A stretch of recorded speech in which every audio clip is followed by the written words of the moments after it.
Welcome to the Bernie's Bootlegs podcast, where we explore the stories of successful musicians and share their perspectives on being an artist in a digital age. I'm your host, Kenny McCabe, and let's get into the show. How's it going, everybody? Today I'm speaking with saxophonist Ken Fowser. We discuss his upbringing in the Philadelphia jazz scene, his thoughts on the necessity of jazz school, how to be more successful while booking your own gigs, the importance of the hang, and much more. You can find Ken on his website at kenfowserjazz.com. And so without further ado, I bring you my conversation with Ken Fowser. All right, everyone, I'm here with Ken Fowser. Ken, thank you so much for coming on the podcast. Thank you, Kenny. It's a pleasure to be here.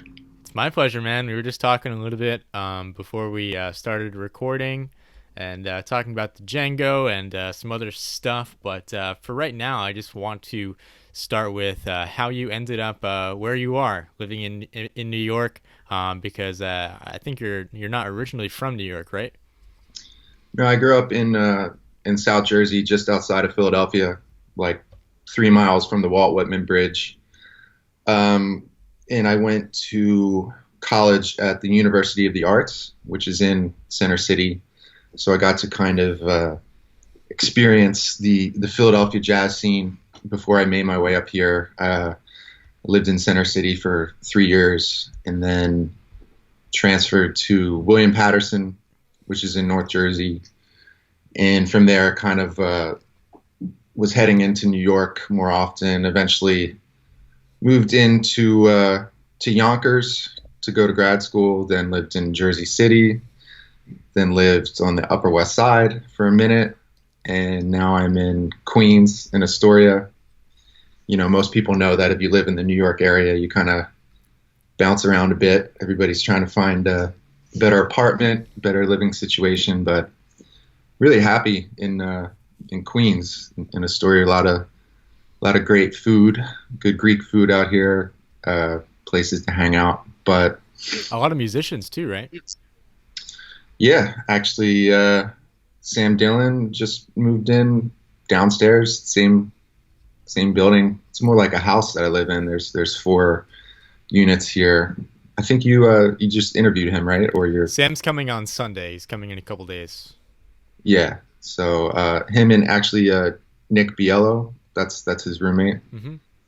And my roommate is a great guitarist named Mike Rood. So it's like 4 musicians in a house, and it's cool. It's nice. It's inspiring. Always inspiring to be around like-minded people. I've known Sam for a while. We went to grad school together at SUNY Purchase.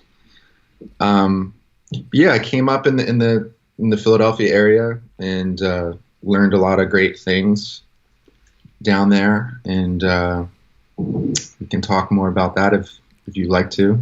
Yeah, man. I had Claffey on, which I believe you saw, and I'm sure that's you both being from the Philly area, and you know, he obviously plays at the Django pretty frequently. He's back doing the Wednesday jam every week, I believe now.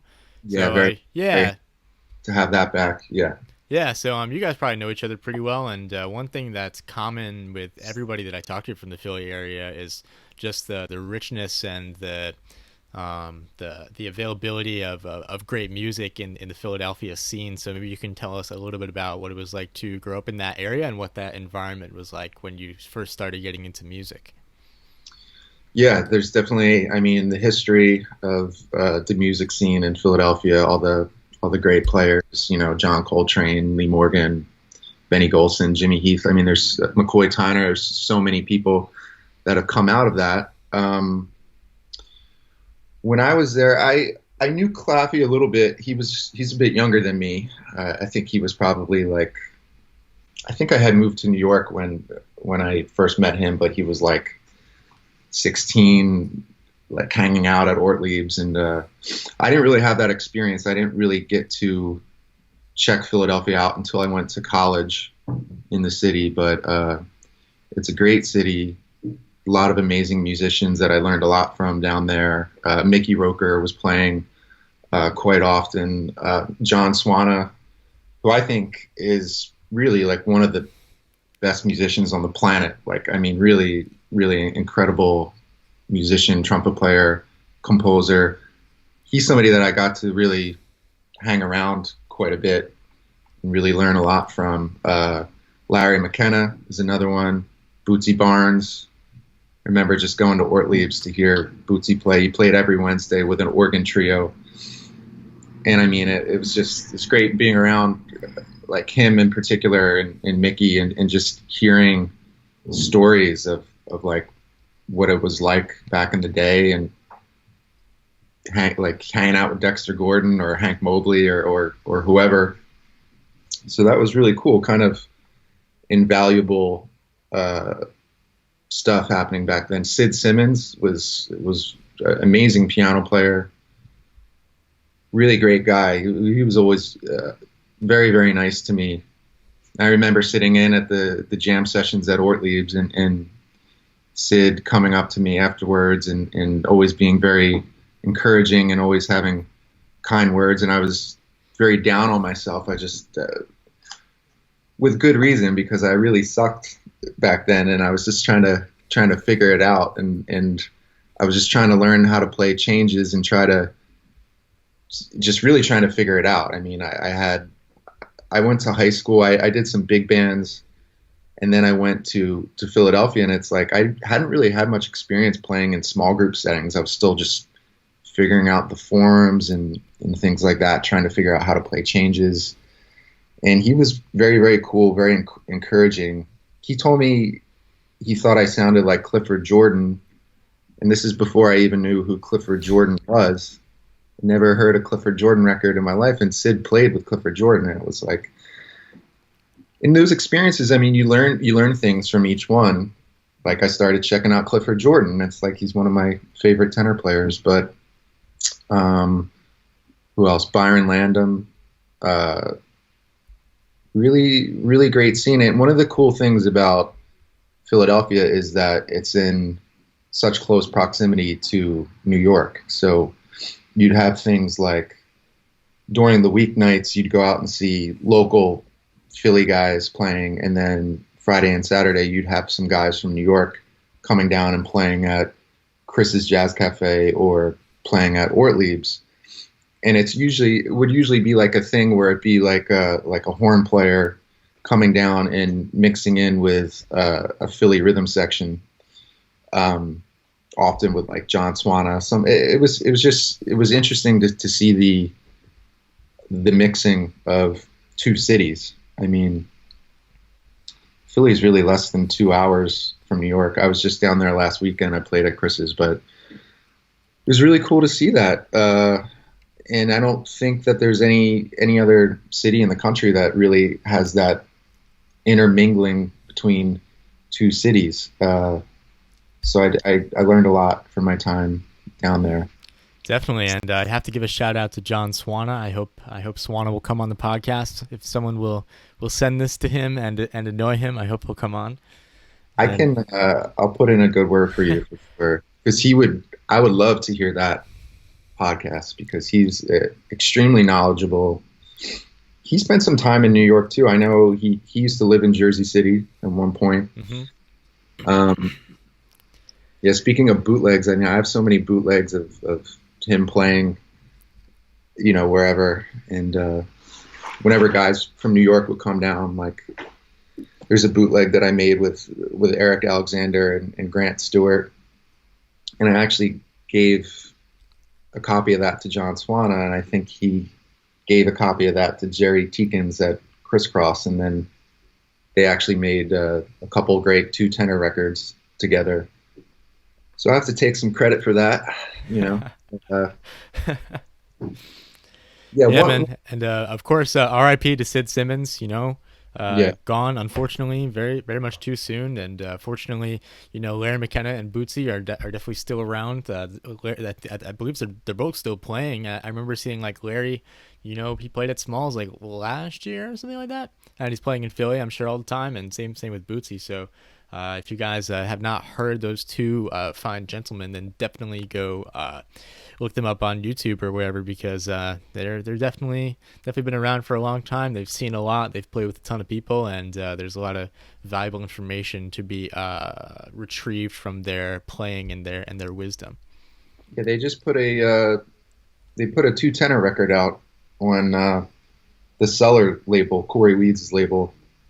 That's really great. It's streaming. You can buy the CD, or I think it's just on CD. But man, seeing like those two guys play in particular was always pretty special, because they would play together quite a bit down in Philadelphia, and I think it's always nice with 2-tenor players, like, to have slightly varying styles. That always seems to really strike me. But yeah, they did the 2-tenor record. That's great. Everybody should check that out. And Larry made another 2-tenor record with a friend of mine, Sam Taylor, also from Philadelphia.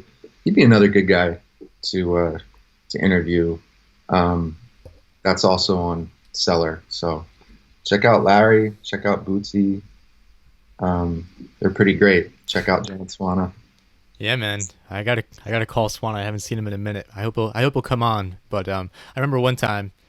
Well, let's just say that he doesn't always like to be in the limelight, But I hope we can cajole him into making an appearance. But moving on, just to I want to talk about a little bit of your time in college, because you went to William Patterson and then subsequently Purchase. And so I want to get a little bit of information from you about who your biggest influences were while you were studying there, maybe in terms of teachers, but also in terms of your peers, if anyone was particularly impactful on you, and just in general what your time was like in school. Because for many people, or most people, if they go to college for music, that is a very important stage in their development, just because of the environment and the amount of time they have to practice and that sort of thing. Yeah, sure. Well, one thing on going to music school that I would say is that I think it's really important to get as many people's perspectives as possible, in particularly for like private lessons. Like I always tried to study with as many different people as I could. I mean, there's a lot of people that I studied with. I mean, when I was in Philadelphia, I studied with a great tenor player named Chris Farr for a year. Tony Salicandro, who was my original saxophone teacher. Ron Kerber. Then I kind of branched out. I studied a year with John Swana, and I had to go to the head of the music program and tell them that I didn't want to study with a saxophone teacher. Like I'm here and I'm spending this money, like I want to study with John Swana. And that was really great. We would play a lot of duo together. And I did the same thing when I transferred to William Patterson. I had Don Braden for a year for a semester, who was cool. And then I wanted to study with Harold Mayburn. I was like, I want private lessons with Mabes. Like, that was one of the main reasons why I went to that school. And I had him for small group class, but it's really kind of a cool experience to study with a teacher that doesn't play the same instrument as you. And I remember taking lessons with Harold, and we would just do a lot of playing. Like, he would just teach me these songs, and like quite random songs that I had never really heard before, and I'd be forced to kind of try to figure them out with my ear, which was always kind of a weakness of mine. But so it was very good, and it was very good to be doing that, especially with somebody like Harold, and he was always so supportive of me. And I remember every day after my lesson or after a small group, I would give him a ride to the bus stop in Patterson, and he would just tell me stories of, playing with Lee Morgan or, George Coleman. It's like that kind of experience is kind of priceless, and just being around people of that caliber is pretty great. So that was William Patterson. When I went to SUNY Purchase, I studied with Ralph Lalama for a year, and Ralph. Yeah, that was a trip for sure. Ralph's great. Learned a lot from him.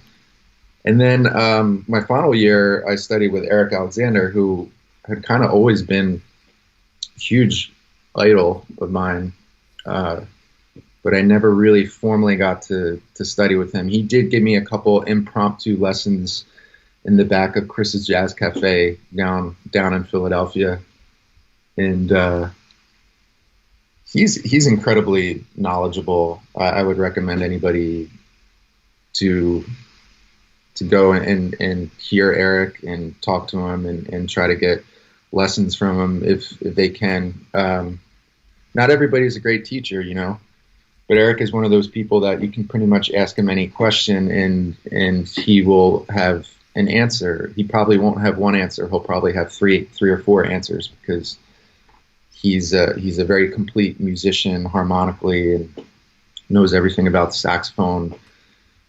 I mean, I can't say enough about him. He's done so much for me. So they're the people that I studied with. I also had some impromptu lessons with like Grant Stewart and Mike DeRubo. One of the cool things about studying with people that are busy, some people view this as a negative, but if guys are out touring, they'll send some great subs in, and you can really learn a lot from. Everybody has a different perspective, You don't have to agree with everything that they're saying, but I feel like it's important just to check out what they're saying and kind of take the information in that you want and maybe put the information you don't want aside. But there's definitely a lot of value to getting as many people's perspective as you can, if that makes sense. Absolutely. I could not agree more. That has always been my philosophy as well, is just to get as many different perspectives as possible, because it's great. You then have the ability to do exactly as you're saying, which is to take the best aspects of that person's approach and apply it to your own approach. And I think that's ultimately how you end up with a individual and more individualized sound and approach. Is you take your favorite things from your favorite players or your favorite mentors, and then over time when you kind of continue your exploration, that just kind of all amalgamates and morphs into your own sound, for lack of a better word. And so I completely agree. Get as many perspectives as possible. I will say too, as somebody that has spent 6 years going to music school, and I don't mean to crush anybody's dreams or what they're doing, but if I could do it over again, I don't know if I would major in music. I would maybe major in something else, and you don't really need to spend that amount of money on tuition to study music. Some of my best lessons, and most meaningful experiences learning didn't have anything to do with being in a classroom. They had to do with like living in a city, living in Philadelphia or living in New York, and going out and hearing music, and talking to the musicians and developing some kind of social relationship or friendships with these people. And it was very interesting. Well, I'll just say in terms of not going to music school, I would say you can get the same effect just by moving to a city, finding a really great person to study privately with, maybe finding another person to take some piano lessons from, and then just going to jam sessions and hanging out and getting to know people. Like instead of spending $15,000 on up to $40,000 a year to go to music school, you can really get the same information from maybe $4,000 or $5,000 in private lessons and some cover charges to some clubs. Not to shatter the institution of jazz music education, but it's kind of, I don't know, man. It could and should be a lot better than what it is. I remember going to school at in Philadelphia and just thinking like, why are these people even teaching here? Like, I would straight up be getting wrong information or completely irrelevant information. I mean, it was really kind of ridiculous. But at the same time, there were these shining lights of teachers, and this is kind of across the board at the 3 music schools that I went to. It's just kind of like, why is this person teaching here? Some teachers just like I don't think they could exist as a musician, yet they're my professor, and it was a little strange. But as Harold Mayburn said, you have to be greedy for the music. So be greedy for the music and just seek it out. And there's good things wherever you are. But I remember in Philadelphia, I mean, I used to live 2 blocks away from Chris's, and I would just go out there every night, like 4 or 5 nights out of the week, and just be checking out whoever was playing. And I was like the only person at that university that was doing that. It was really strange. And even the other universities, there was only like a handful of people, and I'd see the same people, and a lot of those people are up in New York now. It's very interesting. I mean, it's so important to go out and hear live music, and most jazz musicians are very nice people, and it's very important to just go talk to them. I'm not saying don't go. I'm not saying to like annoy a bunch of musicians that you don't know once they finish their set or anything, but you can learn a lot more out of school than you can in school. That's been my experience, at least. Let's talk a little. Yeah, absolutely. So let's talk a little bit about actually moving to New York, because you went to grad school at SUNY Purchase, which is close to New York, but it's technically Westchester. It is not one of the boroughs. So I just wanted to ask you how, just on a very practical level, you facilitated moving to New York, because that is a difficult thing to do. Obviously, it's very expensive, and obviously that is a dream of many musicians around the world. So since you did it, maybe you can enlighten them as to what it took to be able to do that. Well, that's a good question. When I finished grad school, I took a year off, which I would suggest that's pretty important. But during that year, for a time, I was playing on a cruise ship, just trying to save money. I didn't necessarily have the idea that I even wanted to move to New York. I just wanted to, start doing some gigs, and I was doing gigs when I was going to school in Philadelphia. I was playing a lot of wedding dates and cover bands, or as they say in New York, club dates. Doing that for a while, which is always interesting. It's a good way to make money, but I was never, and they were never just very organized. It was always throwing a bunch of people together. But I did the cruise ship thing for a while, and that was pretty terrible too, musically. Good experience-wise, I went with one of my closest friends, great trumpet player. We shared a cabin together, bunk beds, and all that stuff, and got to go to a lot of really cool places. Got to go to Bora Bora, all through Mexico, very cool. But I remember just one night, like after being in the crew bar for a few hours, just sitting in my cabin, just thinking like what am I doing? Like, what am I doing with my life? Like I'm on this cruise ship. Like I don't feel like I'm really improving or going in the direction that I want to go. And I decided then that I should move to New York. I was always a little scared of New York, but going to grad school was more or less a smoke screen just to get myself to move to the city. So I highly suggest saving as much money as you can before you move up here. I'd say a good amount of money to save is probably twice as much as what you think you'll need. A good number would maybe be $10,000 before you move up here.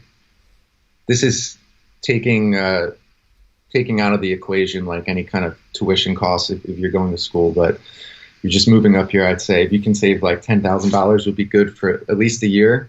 And purchase was cool. The way that I did it is I lived in Yonkers, which was kind of right outside of the city, but close to school. And I would also be driving back down to the Philadelphia or New Jersey area to do gigs, to do whatever I could to supplement my income while heading into the city as often as I could. Once when I finished, I remember I did this gig down in Atlantic City where it was like more or less a circus within a casino. I remember having to dress up in a neon orange leopard print cop outfit and jumping up on top of a fake red piano and taking saxophone solos on like James Brown tunes and things like that. I did that 5 days a week. It was pretty intense, but I actually ran out of money a few times. It happened twice, and I had to move back home.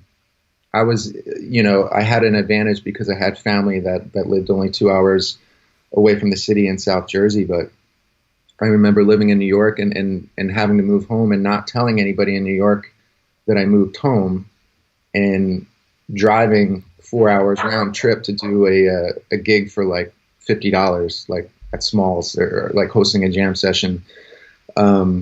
So it's really tough. Like if you're going to move to New York, and I suggest that everybody moves to New York at least for 2 years of their lives, I think, if not longer, but save your money, man, because it goes really, really quick up here.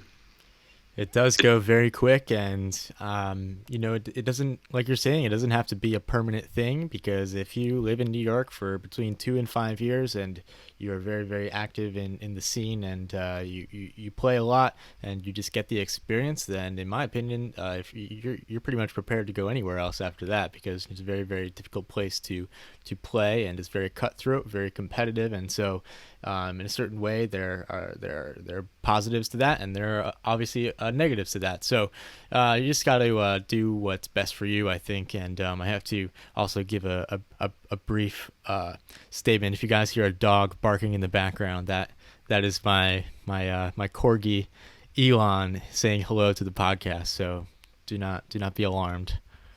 Man, I wish I had a dog so much. That's one of the things about living in a city. It's like I grew up with golden retrievers, and I really want a golden retriever, but I don't feel like it would be right to have that in the city. But anyway, that's neither here nor there. Yes, and so the next thing I wanted to ask you about was, in addition to playing, you also do the booking for the Django, which I actually didn't know before we started this call, so it's good to know. I was wondering if you could tell us how that came about, because as a musician, and from the musician's point of view, a lot of times it's very, very mysterious, like how these people who are booking clubs like got to be booking this club, and you especially question who they are, if they're a jerk or whatever, and booking can be an absolute nightmare in many, many cases, depending on who's doing it. So can you just tell us a little bit about how that came about, and what your experience doing that has been like so far?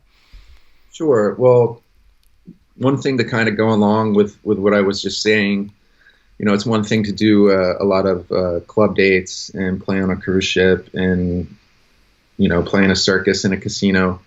I got pretty tired of doing those things and playing music that I didn't want to necessarily be playing. Now, I'll preface that by saying any gig that you can get is good, and you can learn from it. But it kind of got to a point for me where I didn't want to do that anymore. So I was seeking other outlets of ways that I could have an income and pay my rent, but still being around music, being around jazz. So one of the things that I did at first is I got a job being a sound tech at Fat Cat. I did that for a few years.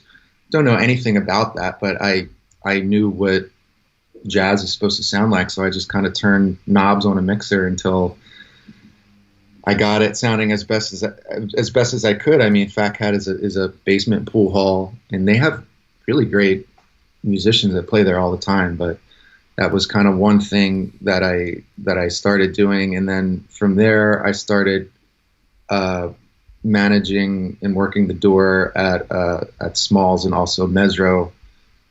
So I was kind of getting an idea of how the other side of things work. And so anyway, the gig at the Django came about because it's a very good trumpet player named Brian Newman. He was booking it, and he was nice enough to be booking my band. So I was playing there for a while, and he had some other really good people coming in there. I think he had like Seamus Blake going in there, and starting to book like some real jazz there, because it was kind of a mix. It was kind of like some trad jazz and different things. But he was booking me for a while, and I had these gigs on the books, and then I got this email that he more or less parted ways with that job. And I had all these gigs. I think I had like 3 gigs lined up, and I wanted to make sure that they were still happening. And so I was trying to get in touch with people, and they assured me that the gigs were happening. And then they started asking me if I could make a recommendation for a band like 2 days in advance. And it happened like 3 times. I'm recommending bands, and then I'm just thinking, like, you're asking me to recommend a band, with like 2 or 3 days notice. Like, you obviously need some help here, and I don't want to keep recommending people for free. So I was like, I'm not sure what the situation is, but if you're looking for somebody to interview for this position, like, let me know. I have records out. I'm a musician. I play everywhere. I managed at Smalls and Mesro. I used to work at Fat Cat. All these things that I did more or less just to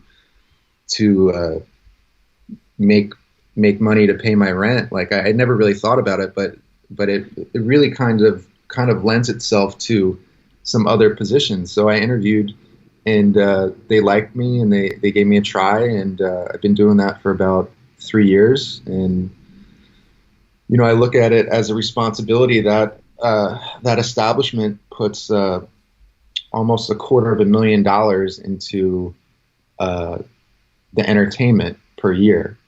That's a lot of work for musicians, and I'm happy to be in that situation where I can facilitate that.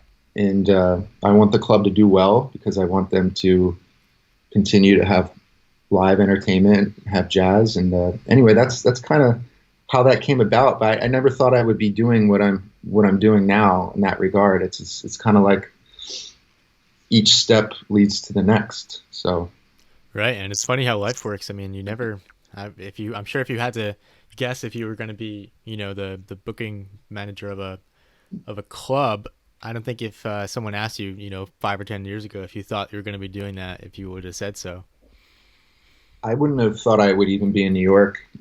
Honestly, my aspirations going into music, I remember being like 18 and thinking, like, man, it'd be so cool to be a jazz musician, and I would love to just play at like Ortlieb's or Chris's in Philadelphia. Like that was like my career goal, and I did that my first year of college. So that changed, and I never really wanted to move to New York, but eventually your aspirations and your goals change, and we're always evolving as human beings as well as musicians. So I'm pretty happy and very fortunate to be where I am right now.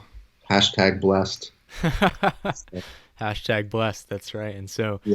One of the other things that I'm sure is a very important aspect or part of being a booking agent is dealing with booking inquiries. And I'm sure that as the booking agent of, it's probably safe to say, a major jazz venue or music venue at any rate, you must be relatively flooded with people who want to play at the club. And I'm sure that there are many more musicians that would like to play there than there are slots for musicians to play there. So can you just tell us a little bit about how you think about that and how you go about dealing with the influx of musicians who want to gig.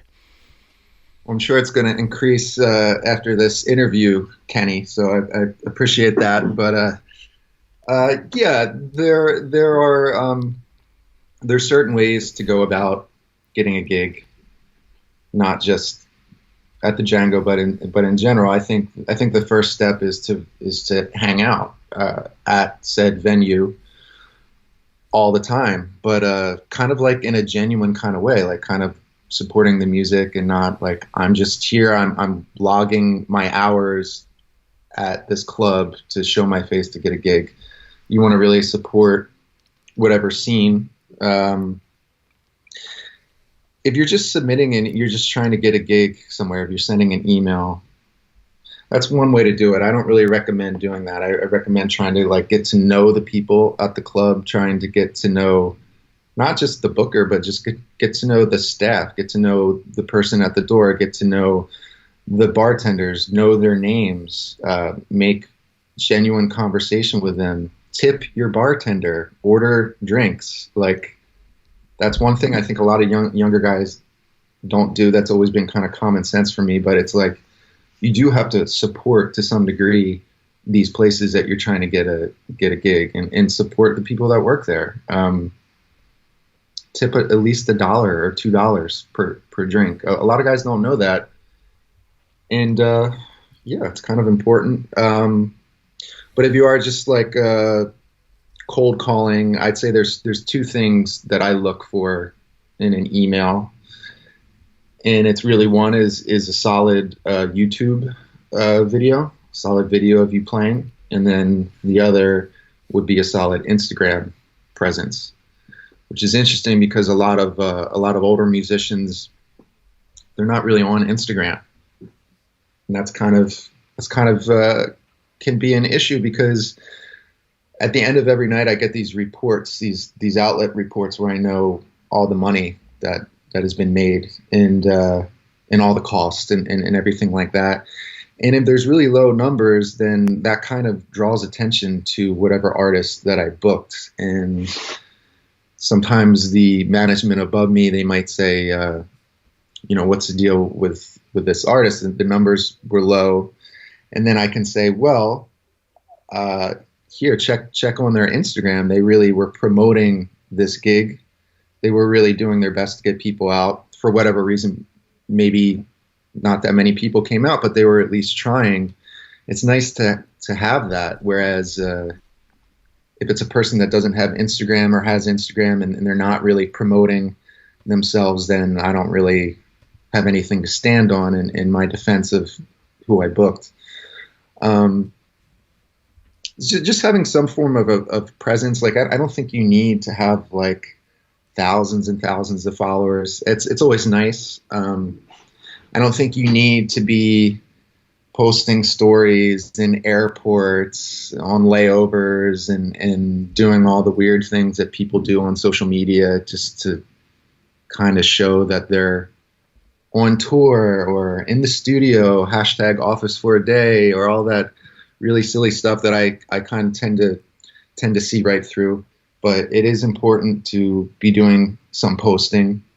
I should probably be doing more posting on my own account. My own account is just like advertising gigs and like records I'm checking out, or like sunsets. It's not me at a bus stop, waiting to go to like Warsaw from Germany or whatever people are doing.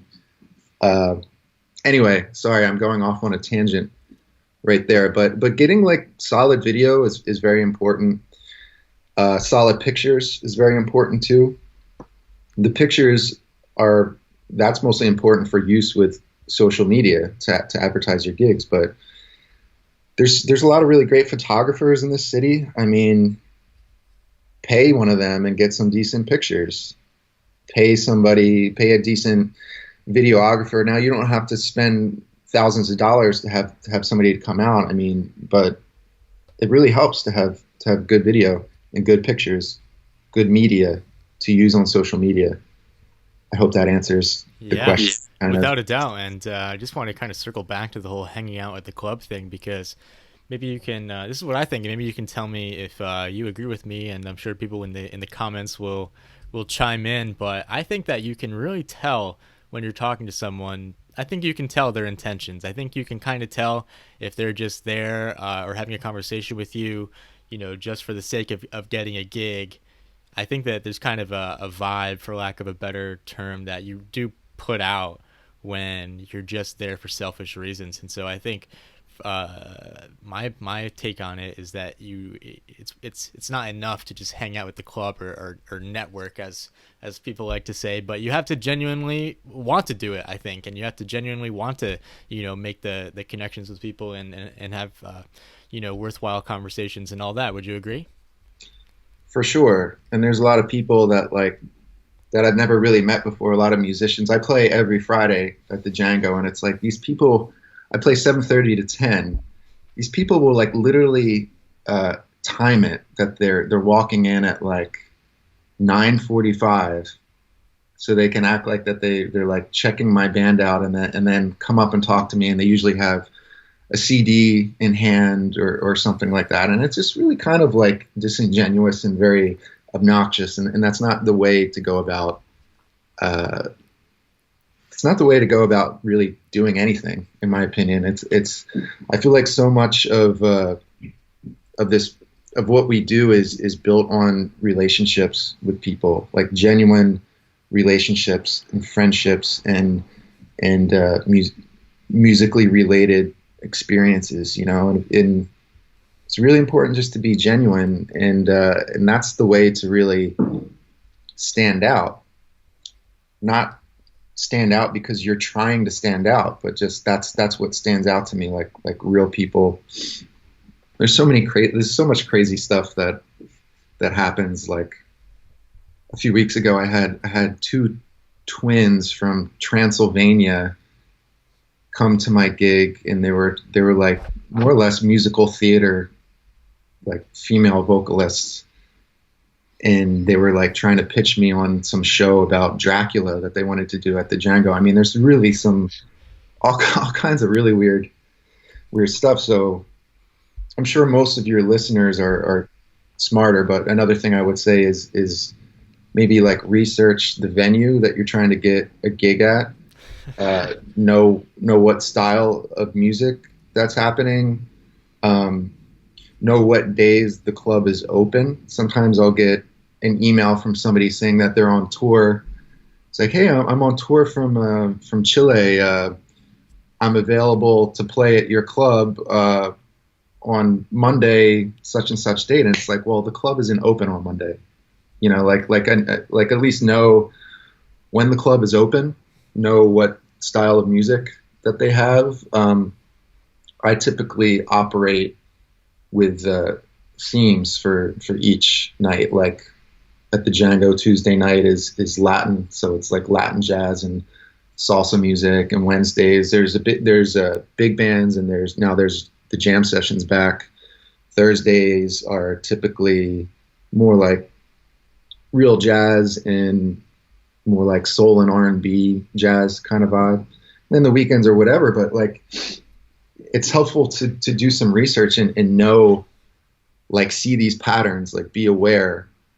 So if somebody hits me up and says, hey, Ken, I would love to play at the Django on a Thursday night. I have this soulful R&B kind of hybrid jazz hip hop experiment or something like that would possibly fit on that night. And I know that the person has checked it out and probably has come by the club and is aware of the style of music that the club is having. So that's some more advice on that. Yeah. It's common sense, really, Kenny. I mean, it's common sense. You'd be surprised. It's really it's surprising. I'll just say that. It is surprising how uncommon common sense is, as they say. Yeah, it's not rocket science. No, it's definitely not rocket science. Yeah. So one of the other things you've had the opportunity to do is put a few albums out as a leader, and obviously you've worked pretty closely with Posi-tone Records, which puts out a lot of great music. So I was wondering if you could say a little bit about what the preparation is and the process for actually making a record like that, and about Posi-tone maybe a little bit, and what your next record is going to be. Right. Well, I was in a very fortunate situation with Posi-tone. I was in grad school, and more or less I did an independent study as one of my classes, in which the purpose was to record a record. And I more or less did it. I did it with some other guys that went to purchase a great vibes player named Behn Gillece, and bass player Adam Cody, a drummer named Paul Francis, and we more or less just went into a really good studio. We went to Systems 2 in Brooklyn, and we also had David Hazeltine guest on a few tracks, and we didn't really know what we were doing. We recorded some originals and a couple standards, and we were pretty much just doing this to for the experience of doing it and to get credit for this class, and we figured, might as well try to maybe pitch it to some labels. And I more or less cold called the number on the Posi-tone website, and Mark Free just picked up the phone, and I just started talking to him, and told him about this recording that I just made, and I mentioned the studio, and I mentioned David Hazeltine, and he said, "Yeah, sure, send it to me. I'll take a listen." And I sent it to him, and they picked it up, and from there we kind of established a relationship. They're based in LA, so they come to New York maybe once or twice a year.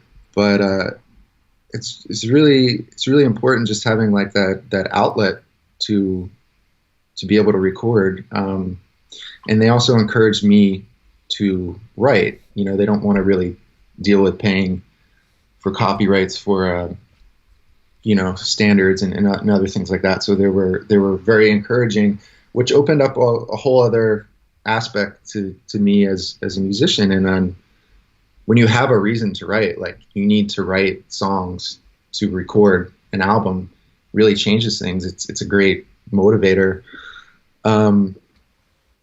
So yeah, I think it's a different experience working with a label and having these guys in the studio, where as opposed to doing it yourself, producing something yourself. And I would like to do that one day.